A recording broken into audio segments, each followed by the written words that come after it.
Welcome to the world of deep tech. In our previous video, we looked at options.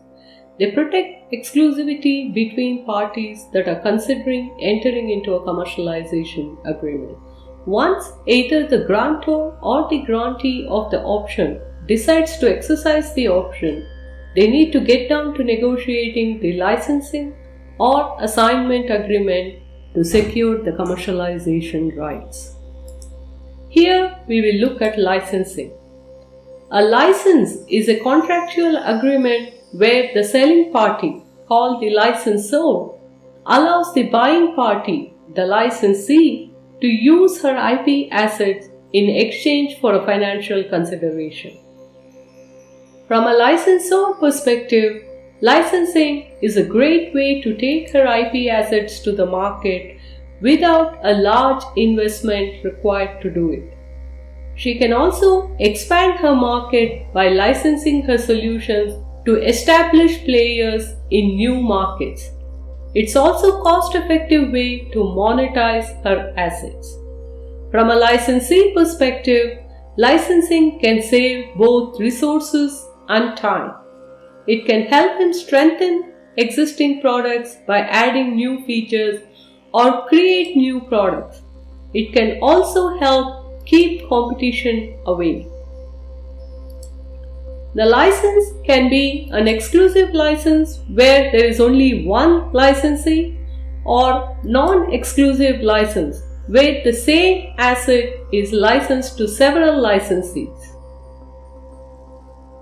Each of these types of license can be further limited based on field of use or territory. The assets that are licensed include trade secrets and know-how, registered IP like patents, design, copyrights, test data and reports, and tangible assets like materials.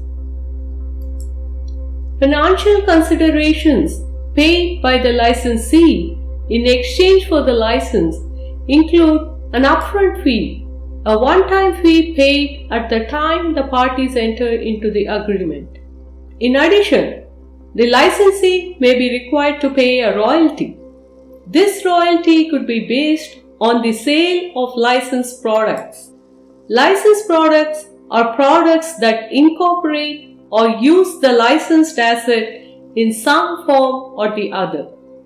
Instead of the royalty being paid based on sales, it could be based on the number of users, like in the case of software licenses. In some cases, especially a transaction between a research organization and its spin-off, the license is granted in exchange for equity in the company. Other forms of payments that may be part of the licensing agreement include a share of revenue generated by the licensee from sub-licensing and grant fees. Grant fees are included when the IP assets licensed are patent applications that are under prosecution. This fees is due when the patents get granted in different countries. The licensee may also be required to pay the cost of patent prosecution, especially in the case of exclusive licenses. The licensor will incorporate several clauses in the licensing agreement to safeguard her interests and ensure that the licensee is in fact diligent in commercializing the IP assets licensed. The first of these is minimum payments on a periodic basis. Irrespective of whether the licensee is making money on the licensed asset, the licensor will want this minimum amount to be paid.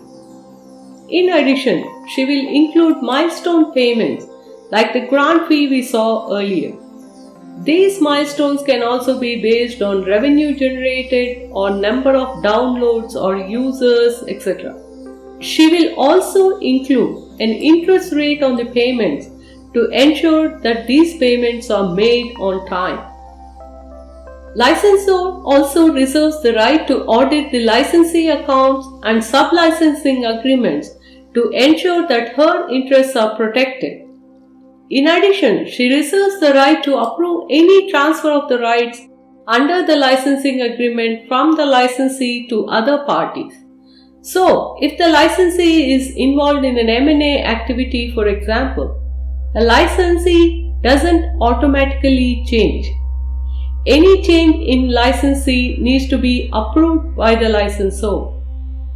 The licensor will also include clauses to limit her liability and ensure that the licensee will indemnify her against third-party claims and infringements.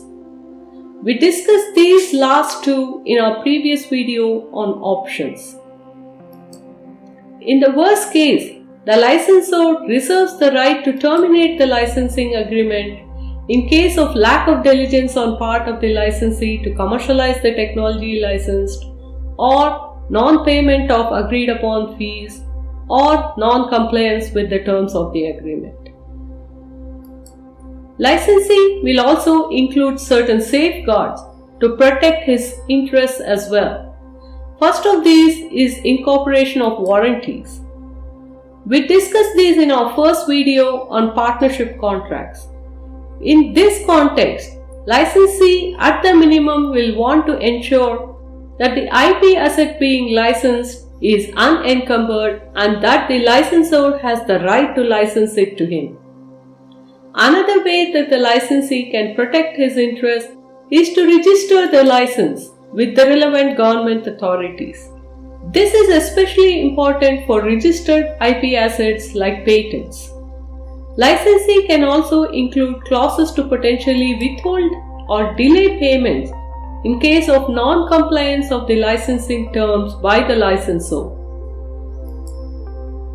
In case of non-exclusive license, the licensee should also have the clarity on the scope of prior licenses granted by the licensor. In addition, the licensee may request licensor for the same lower fee offered to another licensee in the past or likely to be offered in the future. In general, this is harder to get through as each licensing agreement has its own unique characteristics and it is hard to compare them. Among the most sticky issues in a licensing negotiation is the ownership and payments related to improvements. If a licensee makes improvements to the licensed technology to make it commercially viable, the ownership of these improvements and payments related to it is heavily dependent on the unique circumstances of the case and requires a techno-commercial discussion to resolve it. Another sticky issue, especially when the licensee is a large corporation, is the impact of transfer pricing on royalties. Transfer pricing is the price at which one division of a company transfers the products to another division of the same company. Given that the nature of these transfers is in public, it requires significant amount of trust to get both parties on the same page. Apart from these, taxes and foreign exchange also require special care in case of corporations. This is because taxes paid are dependent on the tax treaties and the legal status of the parties in specific countries. Foreign currency fluctuations impact the cost of the license to the licensee. Similarly, it impacts the value of the license to the licensor. Hence, the parties need to have a clear understanding of how these changes will be handled. In cases where the license is limited to specific field of use or territory, care should be taken to identify all potential fields of use and territories where the IP can be licensed. Also, boundaries between different licensees and their scope should be clearly defined. For example, if a licensor gives exclusive license to one party in India and another party in China, is the licensee in China allowed to make the licensed product in China and ship it to India, or vice versa? Each of these license holders has different priorities with respect to the importance of claims and geographies where the patents are filed. So, licensor needs to retain firm control of the prosecution while seeking inputs from all the licensees. Distribution of patent prosecution fee among the current and future limited licensees will also have to be carefully carved out. These issues are especially challenging since the life of a patent is 20 years and technologies, markets, and fortunes of individual licensees and the licensor change a lot over these kinds of time frames. I hope this gives you an overview of the key aspects of licensing agreements. We will stop here and go deeper into financial aspects of licensing in future videos. Before you go, don't forget to like this video and subscribe to this channel. Thank you.